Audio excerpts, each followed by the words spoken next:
Assalamu alaikum wa rahmatullahi wa barakatuh. Assalamu alaikum, brothers and sisters. Inshallah, you all are doing well. Tonight is the 26th of the holy month of Ramadan. Only 4 more days left. Just please make sure you're using your month very wisely. Use the remaining days very wisely. أعوذ بالله من الشيطان الرجيم. بسم الله الرحمن الرحيم. إنا أنزلناه في ليلة القدر وما أدراك ما ليلة القدر ليلة القدر خير من 1000 شهر تنزل الملائكة والروح فيها بإذن ربهم من كل أمر سلام هي حتى مطلع الفجر صدق الله العلي العظيم. My brothers and sisters, I first want to start off by telling you guys to make sure that you're using these 4 days as wisely as you possibly can. There's only 4 days remaining in the holy month of Ramadan, like we spoke about yesterday. After these 4 days, you're going to have to wait a whole nother year. A whole nother year just to get the benefit that you could be receiving today in the holy month of Ramadan. So as much as you possibly can in these last 4 days, if you feel like you haven't done enough and you can still do more, you ask yourself this question. Can I do more in this month? If you answer that yes, which hopefully everybody can, because everybody can always improve. If you can answer that question yes, try your best to continue praying, try your best to continue reading Quran, try your best to reading dua. And like we've been saying, even outside of this holy month, even after the holy month of Ramadan is done, we want to continue praying, we want to continue reading Quran, we want to continue reading dua. A discussion today is, what is Khums? Today, a lot of schools of thought thinks Khums is an invention of the Shias. The Shias invented Khums. First, let's talk about what is zakat. Zakat is when you gotta pay 2.5% out of 3 categories, which we will be going over. You gotta pay 2.5% out of 3 categories out of the total 100%. The 3 categories in which you have to pay zakat on, the first category is livestock. Let's say, for example, you're a farmer, and you gotta pay on the sheep, on the cows, and on the camels. I'm gonna give you an example. Let's say you have 40 sheep.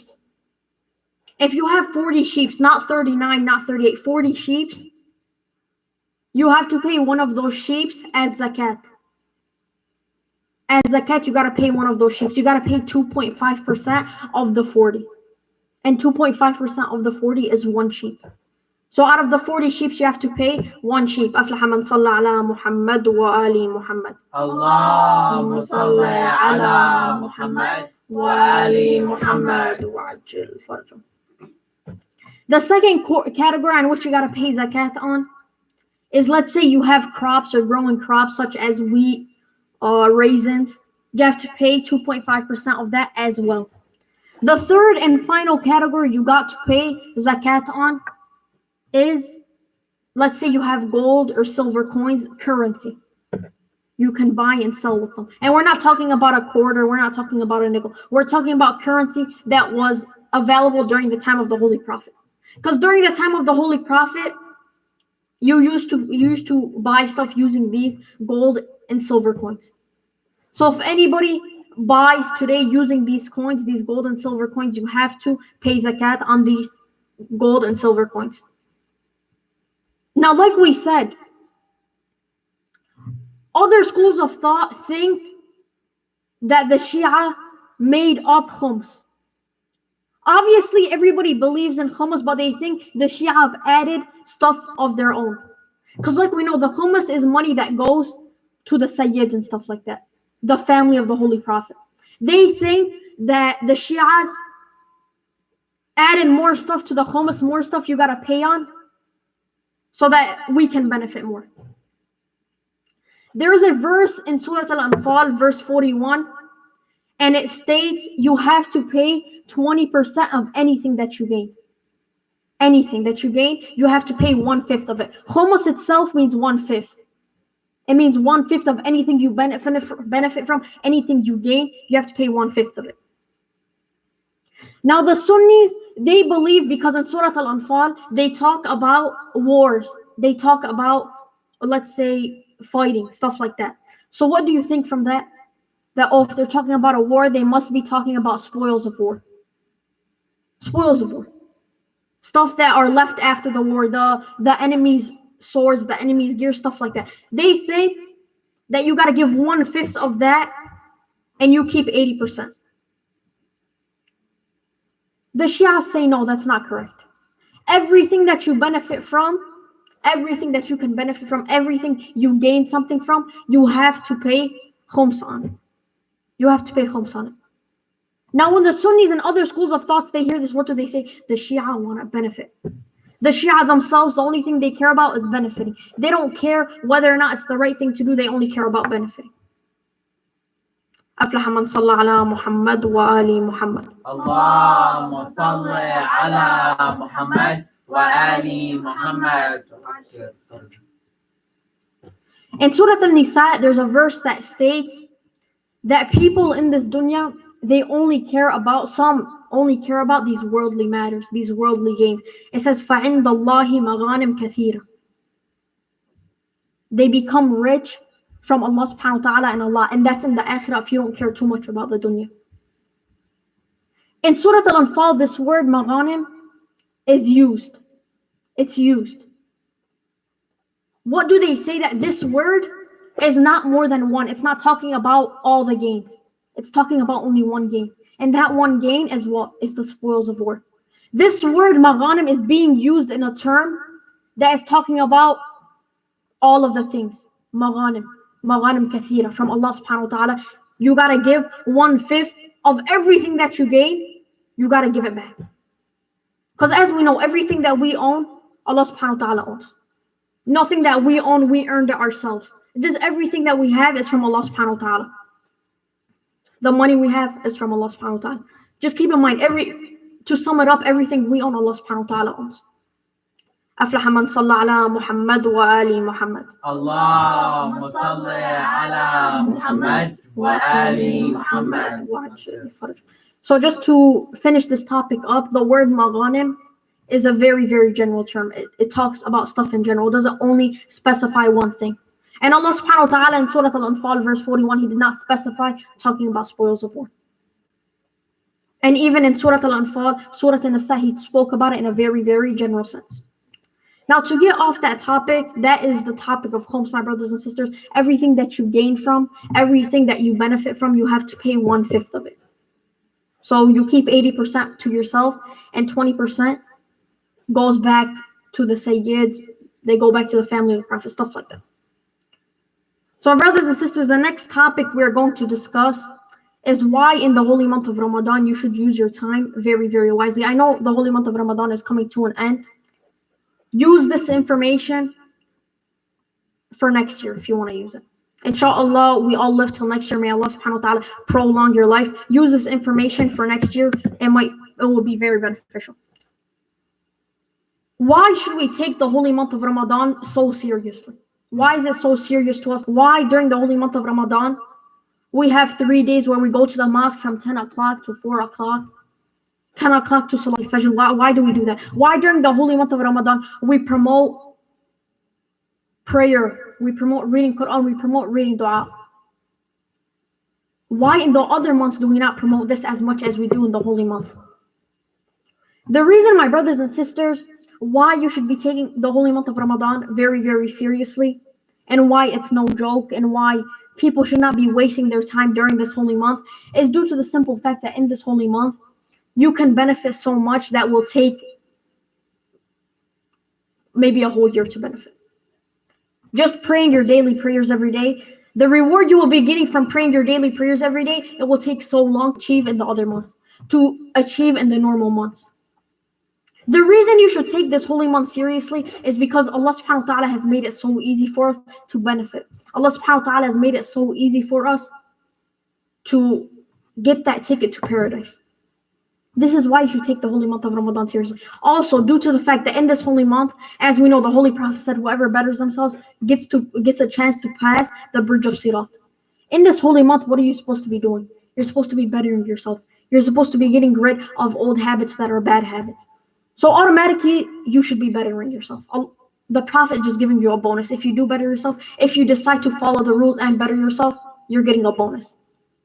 You should want to take advantage of this holy month. You shouldn't have to be forced to be praying. Your dad shouldn't have to be forcing you to do the acts of Laylatul Qadr. Of course, at the end of the day, even if you're forced, Allah subhanahu wa ta'ala will likely accept your deeds. As we know in this holy month, even if there's maybe a flaw or two to your deeds, Allah subhanahu wa ta'ala will still accept them. He's the most merciful, He's the most gracious. This is why, my brothers and sisters, in this holy month, since the first day we have been saying, take this month very seriously, maximize the benefits.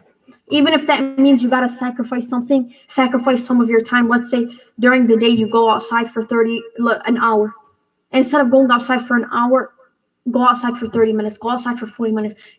Try praying as much as you possibly can. Try reading Quran as much as you possibly can. We're not saying fill up your entire schedule from 8 in the morning to Salat al-Fajr 4:30. We're not saying fill it up with prayer. We're not saying fill it up with reading Quran. We're not saying fill it up with ibadah. Because that's not what Allah subhanahu wa ta'ala has asked of us. And we know this. We've been saying this. Allah subhanahu wa ta'ala has not asked of us to pray to Him 24 hours, to worship Him 24 hours. We're just saying use your time as wisely as you possibly can. And I know in this community today, especially during this generation, is very, very hard. Kids can get distracted very easily. Adults as well, they can get distracted very, very easily. With how much technology there is today, with how much things you can easily get addicted to today, it's very, very hard to stay on topic, very hard to stay focused. But my brothers and sisters, when doing an action, and let's say you're praying and you're thinking about, you know what, I'll finish my prayer later. Just think about the fact that if I pray my prayer on time, what will be the difference then if I pray it later? Just always think about the positives. Don't think about the negatives. And my brothers and sisters, Allah subhanahu wa ta'ala has brought us down here so we can commit acts of worship. Allah subhanahu wa ta'ala has brought us down here so we can get closer to Him. Allah subhanahu wa ta'ala has brought us down here so we can get as close to Him as possible. أفلح من صلى على محمد وآل محمد. اللهم صل على محمد وآل محمد. تاني على حب أمير المؤمنين علي بن أبي طالب. اللهم صل على محمد وآل محمد وعجل فرجه. ثالث على حب إمام حسن المجتبى عليه السلام. اللهم صل على محمد وآل محمد وعجل فرجه. Like we know, my brothers and sisters, in this holy month, Allah subhanahu wa ta'ala is the most gracious, more gracious and more merciful than He usually is in the other months. But that does not give us the right, my brothers and sisters, to take advantage of the mercy of Allah subhanahu wa ta'ala. We spoke about this. In this holy month, some people say, oh, Allah subhanahu wa ta'ala is the most merciful, Allah subhanahu wa ta'ala is the most gracious. That's amazing. This month, you're supposed to worship Allah subhanahu wa ta'ala. Shahrullah, Shahrul Quran. You're supposed to be reading Quran during this holy month. Instead of reading Quran in this holy month, instead of praying to Allah subhanahu wa ta'ala during this holy month, and like we say, that does not mean fill your schedule up with 24 hours of ibadah, but instead of doing that, what do some people do? Some people, they decide to take advantage of the mercy of Allah subhanahu wa ta'ala by doing what? They say, instead of doing acts of ibadah, instead of doing acts of worship, instead of getting closer to Allah subhanahu wa ta'ala, we're not going to do any acts of ibadah, we're not going to do any acts of worship. What are we going to do? We're going to do the exact opposite. Allah subhanahu wa ta'ala is the most merciful. Even if we sin, even if we commit acts of transgression, Allah subhanahu wa ta'ala is going to forgive us. They get the wrong idea when you say it does not matter how big the sin is. They get the wrong idea that even if the sin is so big, you could still go back. Allah subhanahu wa ta'ala will forgive you even. It does not matter how big the sin is. They get the wrong idea from that, my brothers and sisters. What we mean by this is, even if you sin, Allah subhanahu wa ta'ala, if you put that effort in, if you have that commitment, if you really want to be forgiven by Allah subhanahu wa ta'ala, if you really want to start a new chapter in your life, you can repent. You can repent. And some people say, oh, why does Allah subhanahu wa ta'ala might not like those who repent? You had one chance. Why do you need 3 chances? Why do you need 4 chances? Because some people, they make a mistake. What happens? They repent. They make a mistake. They repent. They make a mistake, they repent, then they continuously keep making this mistake, but they continuously repent. Allah subhanahu wa ta'ala might not like me. I continuously keep repenting, but I continuously keep making the same mistake. I should know, they say, myself, I should know that I should not be committing these actions, but I continuously commit them. Inna Allah yuhibbu tawwabin. Allah subhanahu wa ta'ala loves those who repent. Allah subhanahu wa ta'ala loves those who admit to their sins. Even it does not matter how big the sin is, Allah subhanahu wa ta'ala is the most merciful. Even your father, if you commit something very bad, something very big, you go talk to your father, you go talk to your mother, they're going to forgive you. Who's more merciful, your mom or Allah subhanahu wa ta'ala? Who's more merciful, your father or Allah subhanahu wa ta'ala? Allah subhanahu wa ta'ala without a question. So if you can tell your parents this sin that you committed and they will forgive you without a doubt, Allah subhanahu wa ta'ala will forgive you for the sin if you have that commitment, if you really want Allah subhanahu wa ta'ala to forgive you. Just like anything in life, if you want something in life, you got to work towards it.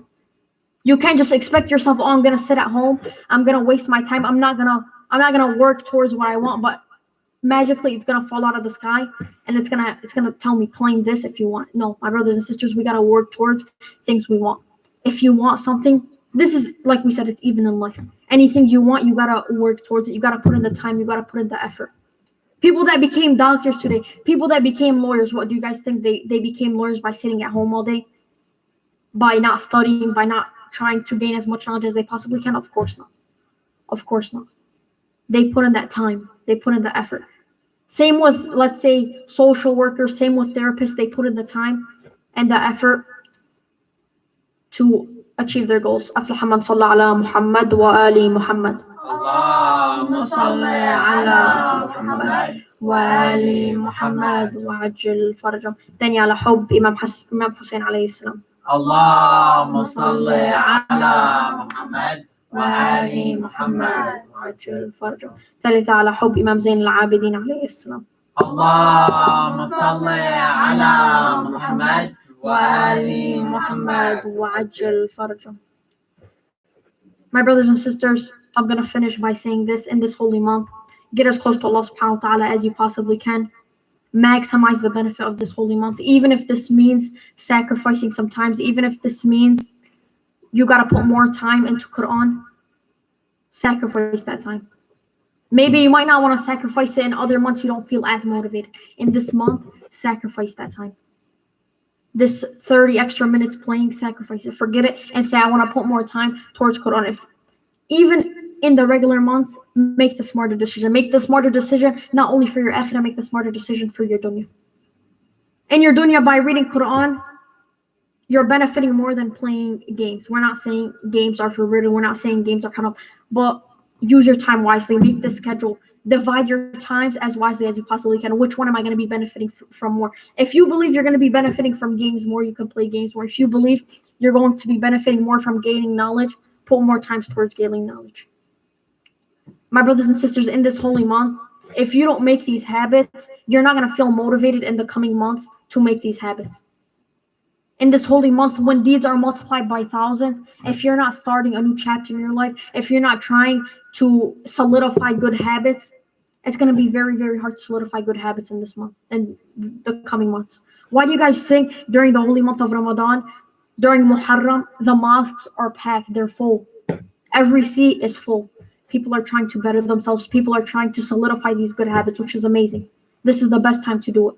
Even if you start during the holy month of Ramadan, that's the best time to start. When you go to the mosque, you see everybody's there, you feel more motivated. You know that you're doing the right thing. You become more sure that I'm doing the right thing. If all these people are doing it, it must be the right thing. So in this holy month, solidify these habits. Get rid of the bad habits. These bad habits that you don't need, forget about them. They're not going to benefit you in the dunya, and they're 100% not going to benefit you in the akhirah.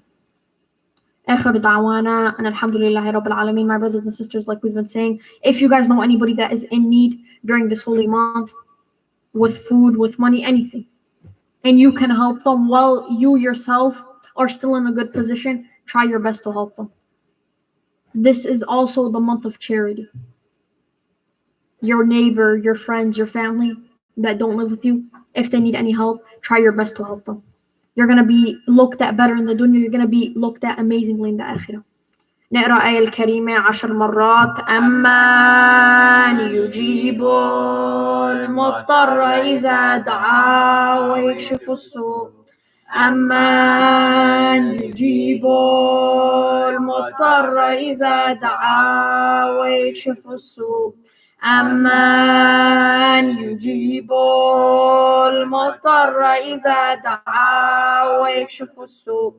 أمن يجيب المضطر إذا دعا ويكشف السوء. أمن يجيب المضطر إذا دعا ويكشف السوء. أمن يجيب المضطر إذا دعا ويكشف السوء. أمن يجيب المضطر إذا دعا ويكشف السوء. أمن يجيب المضطر إذا دعا ويكشف السوء. أمن يجيب المضطر إذا دعا ويكشف السوء. أمن يجيب المضطر إذا دعا ويكشف السوء. يا الله يا الله يا الله يا الله يا الله يا الله يا الله يا الله يا الله يا الله. نسأل الله سبحانه وتعالى أن يبعد عنا هذا البلاء، يبعد عنا هذا الوباء. We ask Allah subhanahu wa ta'ala to cure us of this virus as soon as possible. Like we've been saying, my brothers and sisters, if Allah subhanahu wa ta'ala can create this dunya in 7 days, He can certainly cure this virus. This is quite possibly a test from Allah subhanahu wa ta'ala, imtihan min Allah subhanahu wa ta'ala. And just like we've been saying every single day, any test in your life, you always want to pass it with a good grade. So try your best to pass this test, even if that means sacrificing some stuff, even if that means using your time more wisely in the dunya, my brothers and sisters. The only thing that is going to matter in 80 years is your a'mal. When you're at the barzakh and you're looking at your a'mal, you're going to be like, Ya Rayt, I did more, Ya Rayt, I did more. My brothers and sisters, we do not want to look back. We do not, when we're in the barzakh, say, oh, I wish I did more, I wish I prayed more, I wish I read Quran more. When we're at the barzakh, we want to say, I'm happy with my acts, I'm happy where I am, I did the most I can, and I know I did the most I can. We don't want to regret our decisions. نتوجه إلى القبلة نرى دعاء الحجة. اللهم كن لوليك الحجة ابن الحسن صلواتك عليه وعلى آبائه في هذه الساعة وفي كل ساعة وليا وحافظا وقائدا وناصرا ودليلا وعينا حتى تسكنه أرضك طوعا وتمتعه فيها طويلا برحمتك يا أرحم الراحمين. وصلى اللهم على محمد وعلى أهل بيته الطيبين الطاهرين. اللهم صل على محمد وآل محمد. Last reminder, my brothers and sisters, tonight is the 26th of the holy month of Ramadan. Make sure you're using your time as wisely as you can. There's only 4 days remaining. 4 more days remaining of this holy month. Try your best, especially during at night when there's less distractions around, to pray, to read as much Quran as you possibly can. If you yourself feel like you've did enough, if you yourself feel like I did enough for this holy month, then it's up to you if you want to continue and do more. But I highly encourage you guys to try doing as much as you possibly can. So like I said, when we're at the barzakh, when we're looking back in, let's say 6 months, we don't say, I wish I did more. I wish I used my time more wisely.